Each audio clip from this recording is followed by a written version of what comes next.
Daniel Hetton, a system engineer working for the engineering group technical program. We use the drone to do surveys. We are doing those to collect information on elevation and GPS data to calculate volumes. Once we get the drone set up and batteries in, we'll attach a LiDAR payload, and LiDAR stands for light detection and ranging.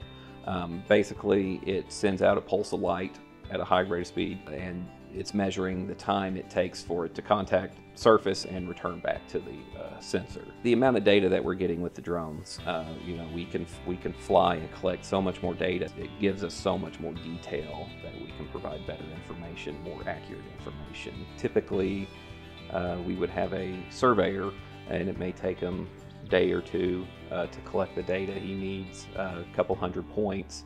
So what we're able to do with the drone is cut that down to about 15-20 minutes of flight time, and we can collect on an order of magnitude of millions of data points. It also comes down to safety as well.